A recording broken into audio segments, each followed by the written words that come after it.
Here's the blasted troublemaker. Salam jok bapak-bapak ala Finlandia. Akhirnya saya bisa melengkapi sekaligus ngincip langsung game Trine 3 berkat bansos dari Epic Game Store di akhir Desember 2025 yang lalu. Meski Trine ini termasuk seri game favorit dan saya memiliki hampir semua serinya, termasuk spin-off-nya yaitu Nine Persman, tapi saya belum memiliki Trine 3 karena ragu. Soalnya banyak review menyebutkan Trine 3 adalah game yang buruk jika dibandingkan dengan Trine pertama dan kedua, apalagi dengan keempat dan kelima. Nah, apakah Trine 3 ini memang seburuk yang disampaikan banyak orang? Oke, ngintro dulu. Selamat datang di Gamer Paruh Waktu. Kita akan ngomongin game retro tiap akhir minggu. Kari. Ya, mari kita mulai ngomongin ulasan game Trine 3, sebuah seri yang membawa peningkatan drastis sekaligus penurunan yang juga drastis. Beteloy.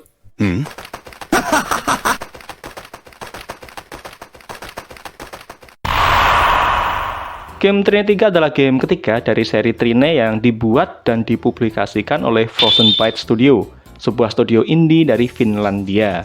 Bagi saya, Trine adalah salah satu game yang memiliki vibe hangat, jadinya cocok dimainkan bersama pasangan, bocil, ataupun sendirian juga bisa. Jadi meskipun kamu jomblo, kamu tetap bisa menikmati game ini. Satu hal unik yang saya temukan di Trine adalah ketika kita mentok pada sebuah puzzle dalam waktu yang cukup lama, nantinya game akan memberi kita petunjuk melalui dialog para karakternya. Ya, cuma petunjuk saja dan bukan langsung memberitahu secara terang benderang kita harus kemana, dengan siapa, dan berbuat apa. Seperti pada game Dragon Age Veilguard. Asli, saya merasa apa yang dilakukan Dragon Age Veilguard itu seperti pelecehan kemampuan intelektualitas pada para gamer. Pada seri ketiga ini, Trine 3 tetap bisa dinikmati secara terpisah karena tidak memiliki kaitan cerita dengan seri-seri yang sebelumnya. Maksudnya emang ada kaitannya tapi juga berdiri sendiri. Dan ini juga menjadi ciri khas narasi game-game Trine yang lainnya. Gamenya dirilis pada tahun 2015 untuk PC dan juga konsol. Dan pada seri ketiga ini, Frozen Byte melakukan lompatan besar dari seri sebelumnya. Ya, lompatan besar ke depan sekaligus lompatan besar ke belakang. Lompatan besar pertama adalah peralihan ke game engine baru yang menghasilkan kualitas presentasi luar biasa banget. Jauh lebih indah berkali-kali lipat daripada sebelumnya, dan ini adalah sebuah hal yang disambut sukacita oleh para penggemarnya. Sedangkan lompatan besar berikutnya adalah gameplay yang terasa hit and miss di sini. Pada seri ini, Frozen Byte berani menembus zona nyaman dengan melakukan banyak hal baru yang sayangnya malah sekaligus mengurangi beberapa aspek gameplay yang menjadi kelebihan dan daya tarik dari game Trine yang sebelumnya. Dengan perubahan terbesar ada pada aspek fundamentalnya, yaitu peralihan dari gameplay 2,5 dimensi menjadi 3 dimensi. Kemudian secara narasi tetap sama, meski kualitas narasinya masih sebagus Trine pertama dan kedua, tapi sayangnya ceritanya itu terasa belum selesai, masih gantung banget. Dan isunya, hal ini karena masalah kurangnya budget, ditambah gamenya juga tidak terjual dengan baik, maka kombinasi mod apalagi yang kau dustakan? Nantinya Frozen Byte Studio akan langsung lompat ke Trine 4 yang gameplaynya kembali ke 2,5 dimensi seperti pada Trine pertama dan kedua, dan tidak melanjutkan cerita pada Trine 3 ini. Iya, langsung lompat. Karena pada seri Trine yang lain, cerita yang gantung akan dilanjutkan pada DLC, dan ini adalah sebuah hal yang nggak saya permasalahkan, mengingat kualitas game, harga, dan studionya juga termasuk studio indie kecil, bukan raksasa macam Ubisoft yang jauh lebih kuat secara finansial. Secara gameplay, perubahan pada Trine 3 dapat dikatakan radikal, meskipun enggak sampai sangat ataupun banget. Hal ini karena pada Trine 3, Frozen Byte nggak lagi menggunakan gameplay 2,5 dimensi, tapi tetap bukan 3 dimensi secara penuh. Jadi, gini penjelasannya. Pada Trine 3, pergerakan karakter bukan cuma ke samping dan atas bawah saja, tapi juga bisa bergerak maju maupun mundur dari kamera. Maka hal ini menjadikan area eksplorasinya menjadi lebih luas, tapi masalah pertama langsung terasa, yaitu masalah kamera. Di mana model kameranya tetap fixed cam seperti seri-seri sebelumnya, dan hal ini justru menyulitkan pandangan ketika kita bergerak maju menjauh dari kamera, tapi kameranya enggak ngikut maju. Masalah sudut pandang ini juga membuat puzzle-nya terasa lebih sulit diselesaikan, karena objek yang ada di sana itu jadi kadang enggak kelihatan. Sedangkan yang kedua adalah gameplay yang terasa banyak di downgrade untuk menyesuaikan dengan sistem kamera baru ini. Dengan Amadeus terasa yang paling parah mendapatkan downgrade. Di sini Amadeus cuma bisa menciptakan sebuah kotak dengan ukuran yang sudah fix. Nggak se-fleksibel seri sebelumnya yang kita bisa membentuk ukuran sendiri, dan juga untuk memilih objek untuk diterbangkan juga menggunakan mekanik auto lock dengan objek terdekat, jadi nggak lagi memilih secara manual. Dan hal ini yang membuat saya sangat frustasi karena selain jumlah dan bentuk objek yang sangat terbatas, juga fungsi autolock-nya sering nggak sesuai harapan. Kemudian untuk Zoya juga sama, dimana sekarang skill grappling hook-nya juga terautolock pada objek terdekat. Ini juga bikin frustasi karena belum lagi mekanik aim-nya yang sudut elevasinya menjadi sangat terbatas. Sedangkan kalau untuk Poteo sih aman saja karena dia memang skillnya melee semua, jadinya nos problemos. Meskipun saya juga sangat kecewa dengan dihilangkannya fitur upgrade skill yang ada pada 2 seri sebelumnya. Kemudian untuk musuh yang ada juga terasa mudah sama kayak seri-seri Trine yang lain, karena memang Trine ini yang bikin sulit bukan pertarungannya, tapi menyelesaikan puzzle-nya. Menariknya, ciri khas lain dari game Trine adalah layout puzzle yang akan berubah saat gamenya dimainkan sendirian, berdua, ataupun bertiga.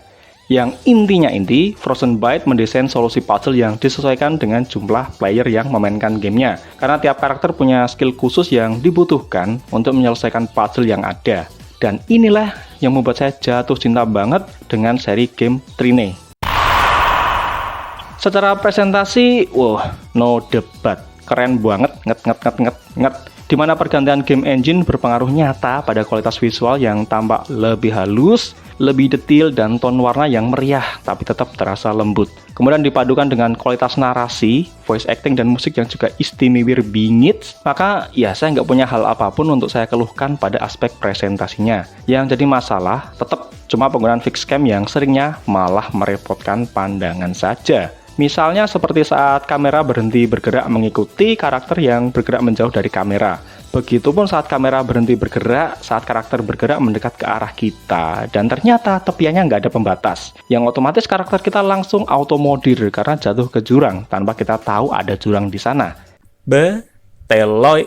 Penggunaan fixed cam ini juga terasa menyulitkan untuk dalam tanda kutip membaca titik loncat dan titik mendaratnya. Padahal game ini game platforming. Terutama saat menyelesaikan puzzle menggunakan skill Amadeus, wah itu nyusun baloknya cukup terganggu banget dengan sistem kameranya ini. Dan saya benar-benar frustasi dengan perubahan kameranya ini. Tapi saya tetap main terus, gak akan nyerah karena saya memang sebelum main game ini saya sudah melakukan riset terlebih dahulu. Jadi saya sudah siap menghadapi game ini dan saya tetap menyukai apapun yang ada dalam game ini. Jadi saya nggak main hanya karena gamenya ini populer dan sedang diskon, seperti Mas Gun God of War Ragnarok yang satu ini.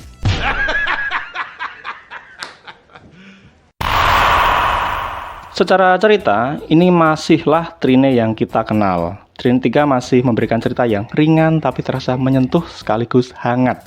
Cerita berawal dari ketiga jagoan yang sedang menjalani hidup pribadi mereka masing-masing, lalu mendadak muncullah Trine yang meminta bantuan mereka bertiga untuk menghentikan seorang penyihir jahat yang ingin kembali lepas ke dunia. Termasuk juga nanti ada cerita asal-usul terciptanya artefak Trine ini yang ternyata masih berkaitan dengan aksi si Sarek, sang musuh utama pada seri ketiga ini. Ceritanya memang klise, tapi sayangnya berakhir gantung tanpa konklusi yang jelas. Yang mana hal tersebut terjadi karena penjualan Trine 3 nggak sesuai harapan, maka DLC penutup ceritanya terpaksa dibatalkan. Meskipun nantinya pada Trine 4 akan dijelaskan sekilas kalau jagoan kita berhasil mengalahkan Sarek. Tapi itu pun ya cuma sambil lalu. Dan sama seperti pada seri Trine lainnya, di sela-sela permainan kita akan menemukan dialog kocak antara ketiga karakternya. Dan terkadang dialognya sangat receh, tapi bener mampu membuat saya tertawa terpingkal-pingkal. Entah mungkin sebutannya jok bapak-bapak ala Finlandia. We're always rescuing kings and princesses. What about the sheep? Secara keseluruhan game Trine 3 ini termasuk bagus, tapi bagi yang sudah pernah memainkan game Trine yang lain, maka wajar merasa kecewa karena adanya downgrade besar pada aspek gameplaynya. Dan saya sendiri memberi nilai B atau beneran disayangkan karena peningkatan kualitas presentasi malah menurunkan kualitas gameplaynya. Terlebih meskipun ceritanya sama bagusnya sesuai dari cast cerita game Trine, Tapi tiadanya konklusi cerita yang konkret ikut menambah penderitaan bagi para penggemar game Trine seperti saya ini. Dan adakah yang juga suka main game Trine dan berapa seri Trine favoritmu? Yuk cerita di komentar dan tenang aja, menulis komentar nggak serumit menyelesaikan puzzle pada game Trine 3, apalagi game God of War Ragnarok.